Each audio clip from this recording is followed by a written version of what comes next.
says about the set.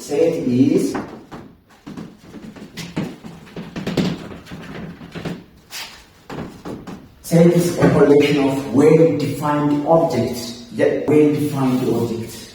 Well-defined object yeroo jennu as keessatti wantoota walitti qabama sirriitti ibsamanii kan jettu maal isheen fiilingii namaa irratti kan hundoone jechuudha. Fiilingii waan dhugaa ta'e tokko irratti kan hundaa'u. Fakkeenyaaf walitti qabama barattoota kutaa salgeeffaa yoo jenne yookaan walitti qabama barattoota kutaa 12ffaa yoo jennu baay'ina isaanii beekna walitti qabama isaanii argachuu dandeenya lookeeshinii isaa wajjirraan jechuudha. Kun ni danda'ama. Garuu walitti qabama dhiirota babbareedoo yoo jenne bareedinni ija keenya irraa madda. Tokko irratti kan fokkisaa ta'e tokko irratti immoo bareedaa ta'uu danda'a. Kanaafuu fiilingii namaati bareedinni yookaan miidhaginni. Kanaaf kun ta'uu hin danda'u jechuudha. Well defined objective jechuudha. Well defined jechuun waltaawaa kan ta'e dhugaa kan ta'e tokko qabatamaa irratti kan hundaa'u tokko jechuudha. Kanaaf well defined object jenna. Yeroo hundumaa seetii yommuu ibsinu capital letter A, B, C maal kanaatiin ibsuu dandeenya jechuudha. Isaan kun maal bakka bu'u? Seetii bakka bu'uuna. Elementoonni keenya garuu small letteriidhaan bu'u jechuudha. Fakkeenyaaf set A equal to set containing A, B, C.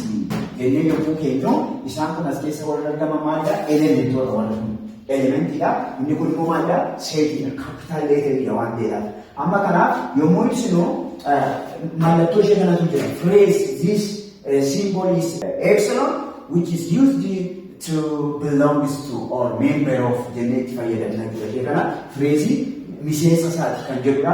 Inni kun belongs to yoo achi keessatti argamate achi keessatti yoo argamate belongs to jenna. Yoo immoo miseensa sanaan qabu ta'e mallattoo kanaa fayyadamna. Fakkeenyaaf seetiin keenya ABC qaba. Kanaaf A is an element of A jechuu dandeenya. Amma A small miseensa Aati jechuudha. B small is miseensa Aati. C is also element of A. D is not an element of A. As keessa jiru waan ta'eef diinas keessa waan jirreef miseensa isaa miti jechuudha. Kanaaf haala kanaatiin ibsina. Malli nuti seetii ittiin ibsuu dandeenyu inni tokkoffaan woordidha. Woordiidhaan ibsuu dandeenya yookaan word statement yookaan ordinary English jechuudha. Lakkoofsa kan himnu afaanii jechuudha. Fakkeenyaaf for example a set of all natural numbers less than 100. Kunimma wordiidhaan fayyadamne jechuudha. A set of all natural numbers less than 100. A set of all natural numbers, a set of integers less than 1. A set of natural numbers less than 0. Those are word statementidhaan ibsuu dandeenya seetii keenya. Inni lammaffaan immoo listing methodidhaan ibsuu dandeenya. Seetii keenya maal goona? Listi goona jechuudha. Seetii achi keessatti argaman hundayyuu listi goona jechuudha. Kanaaf listii karaa lamaan ibsina. Tokkoffaa partial listing method. Partial listing method and the second one is complete listing method.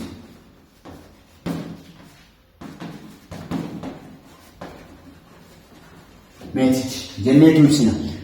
Partially akkamiin fayyadamna listing keessatti completing listing method keessatti fayyadamna kan jedhuuf partial jechuun muraasuma ibsina jechuudha. Fakkeenyaaf a set of all natural numbers less than 100 waan ta'eef let A is a set, therefore set of all natural numbers less than 100 ibsuudha. Tokkorraa kana lama sadi jedha aadaa 99tti tarreessuudha.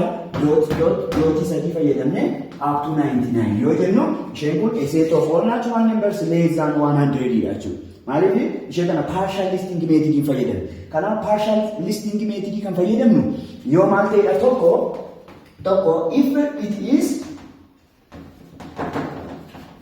difficult to list all elements yoo baay'ee hin danda'amu ta'e yookaan hin ulfaata ta'e baay'ee ulfaata yoo ta'e hin ulfaata kun amma because it takes more time to list all elements. Kanaaf amma elementoota hunda barreessuuf yeroo waan fudhatuuf kana fayyadamna. Inni lammaffaan immoo if it is impossible to list all elements. Ama kun amma impossible itun taane difficult dha.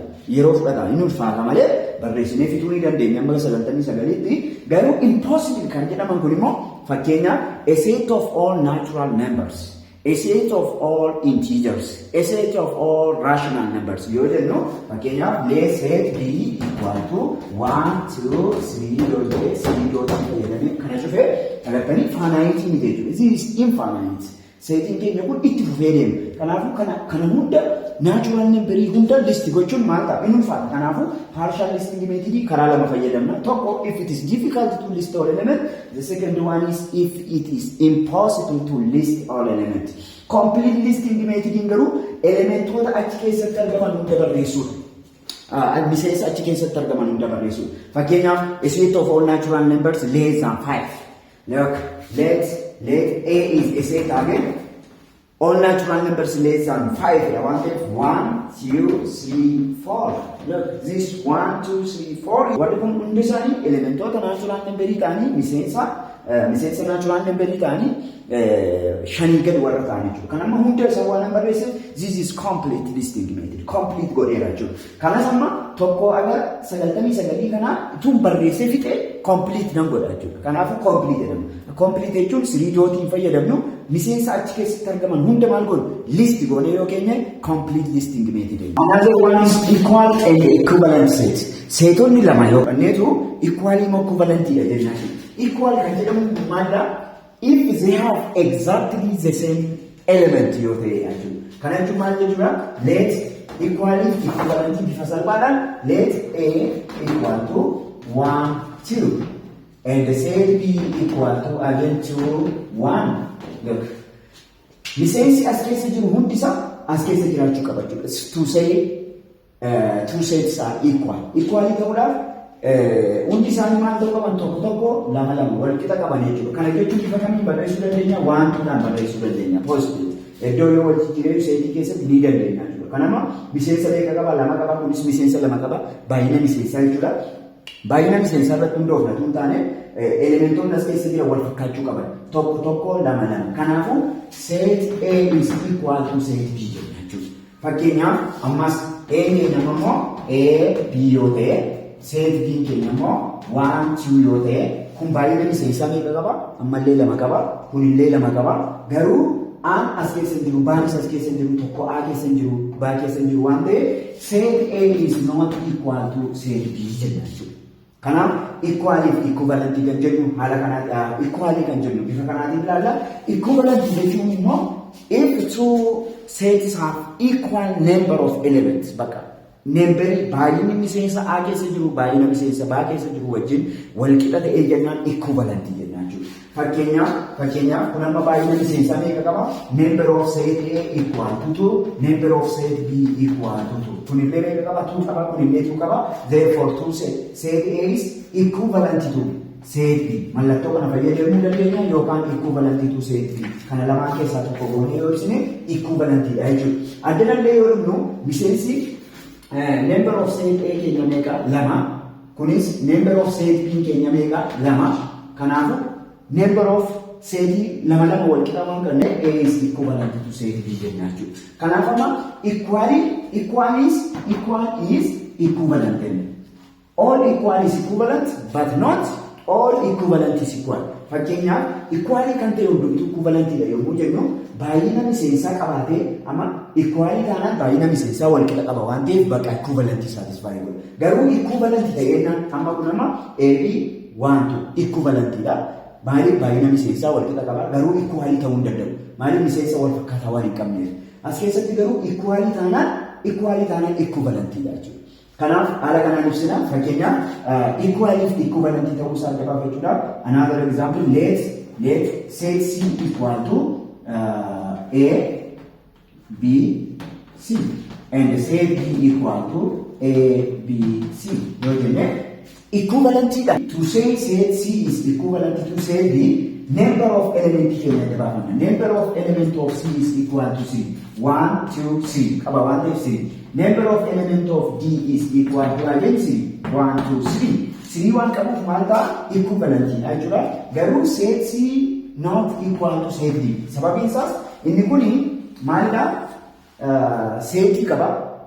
Kun A jechuu hin dandeenyu. A is not an element of C dha. Maaliif A qabu as keessa akka kanaa jechuudha. A yoo immoo A self containing C is an element of self containing A is an element of C yoo jenne ni dandeenya. Sababiin isaas miseensi kun mallattoon kun caa keessa jira. A isheen kun garuu eessa keessa jirti? G keessa jirti. Wal fakkaataan qaban jechuudha. Self containing A is not equal to A. Hin danda'amu jechuudha. Kanaaf immoo self containing kana kana fideefi ishee kanaaf isheen kun bocni ishee garaagara. As a symbol consider godhuudhaan. Simboolii jennee afrannu. Kun amma simbooliin A dhaa fi self containing A keenya waliin fakkaatu waan ta'eef is not equal but equivalent. Equivalent kan ta'anii baay'inni miseensa isaanii wal qixa waan ta'eef jechuudha. Okay. Equivalent fi equality keessatti kan isin hubachuu qabdan fakkeenyaaf set A contains 1 2 yoo jedhe set B equal to 1 2 1 2 1 yoo jedhe baay'inni miseensaa meeqa qaba? Kuni kan jedhu. Kunillee meeqa qaba? Amma baay'inni miseensaa meeqa? Lama jechuudha. Tokko lama. Baay'inni miseensa baallee mallee meeqa? Repetition da waan ta'eef tokko lama tokko irra deebi'e waan ta'eef meeqa jechuudha. Kana jechuun teessuma sana wajjin walitti waan ta'eef isa kana jechuun maal jechuudha? Which is equal to 1 jechuudha. Kunillee tokkuma repetition da waan ta'eef. Kunillee lama qaba jechuudha. Miseensa lama qaba. Equally da jechuudha. Waan irra deebi'e dhufeef waan gochuu danda'uu hin qabnu jechuudha. Waan irra deebi'e dhufeef kuni tokko lama sadii afur shan qaba jechuu hin dandeenyu. Tokko lama tokko lakkoofne lama lakkoofne tokko sila lakkoofne irra ta'u lamaan lakkoofne irra tokko lakkoofne irra danda'amu. Kanaafuu tokko lama wajjin wal qixa. Jarri kun wal qixa jechuudha.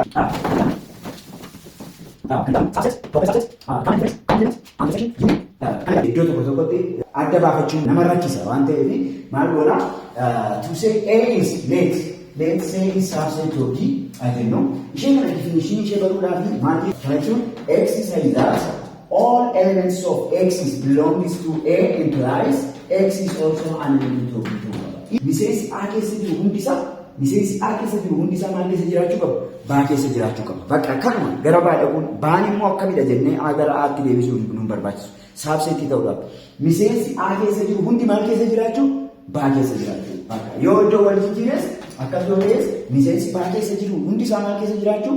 A keessa jiraachuu. Bakka yoo miseensi A keessa baa keessa jiru hundisaa A keessa jiraate saabseetii jiraachuu. Fakkeenyaaf A equal to 1 2 3.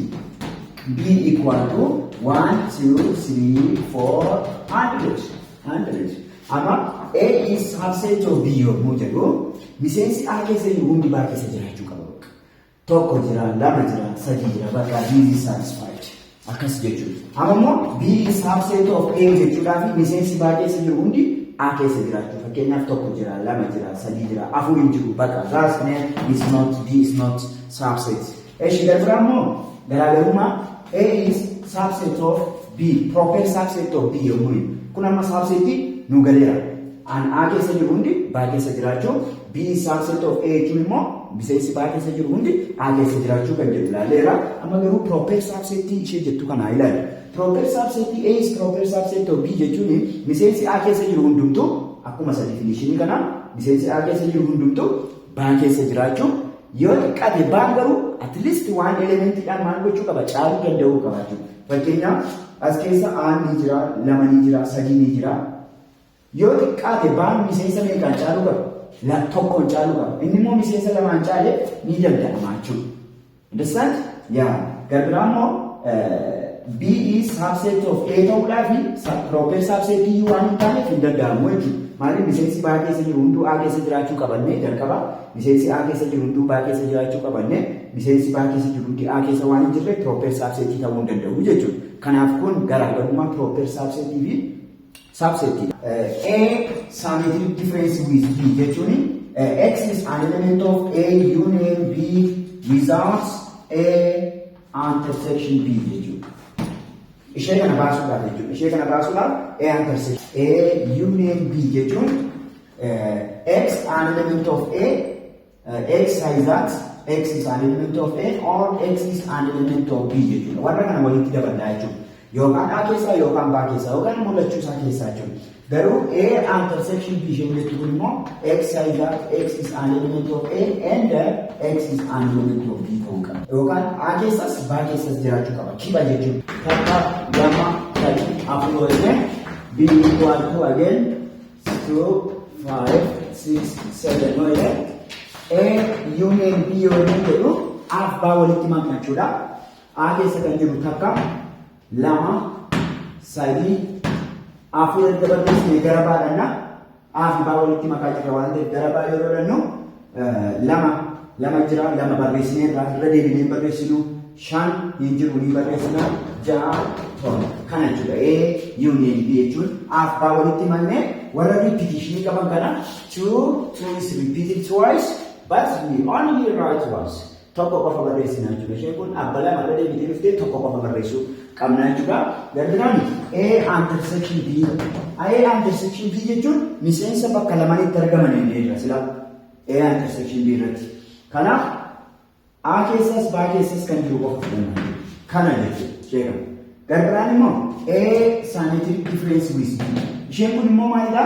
A union B irraa intersection balleessina inni. Maal jenneerra is equals to A union B without A intersection B jechuudha. Akka jechuun yoo barbaanne A union B minus A intersection B. Minus jechuun irraa ibsa sun taane keessa balleessina jechuudha. Without jechuudha. Without. Aafi baa walitti makna. Erga walitti maknee booda koomeenii kana keessa dilee goonu. Ishitiin kun kunoo jechuudha. Two kana keessa dilee goonu asitti finnee barreeffannaa jechuudha. 1, 3, 4, 5, 6, 7 bakka. This is asymmetric difference with B jechuudha. Asymmetric difference with B jennee kan barreessinu ishee kana jechuudha. Fakkeenyaaf universal set keenya kana fayyadamee universal set keenya garuu x such that x is less than or equal to 10 away. Akka jechuun where x is an element of natural number. Union keenya takka, lama, sadii irraa kudhanii jechuudha. Less than or equal to 10 waan jedhuuf universal set keenya kana yoo ta'e A fi B keenya immoo miseensa universal set ta'uu qaba.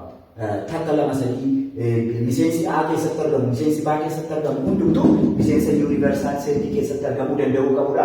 Kanaaf immoo maal barbaanna? A complement barbaanna. A complement mataa keessatti maal fayyadamna? Dooti fayyadamna. Jechuun X such that X is an element of universe and X is not belongs to A jechuudha. Kan aan ala jiran jechuudha. Miseensi aan ala jiran hin faadha. Takka A keessa jiran fudhannu A complement jechuun A without jechuudha. Kan aan ala jiran jechuudha. Lama A keessa jira, sadii A keessa jira, afur A keessa jira, meeqatu A keessa jiru universaalii keessa jiraachuu qaban jedhamu. 5, 6, 7, 8, 9, 10 bakka 11 jechuun dandeenyu. Maaliif universaalii keenya ala waan ba'u jechuudha. Kanaaf A complement jechuun akkasidha jechuudha. B complement yoo jennes haaluma kanaatu hojjenna. B complement jechuun kan baan ala jiran jechuudha. Kan baan ala jiran jechuun tokko baa keessa jiru ni fudhanna, lama baa keessa jiran fudhannu, sadii hin jiru, afur hin jiru, shan jira, ja'a jira, torba jiran fudhannu, saddeet hin jiru, sagal hin jiru, kudhan hin jiru. Kan baan keessa jirre universaalii keessa jiran.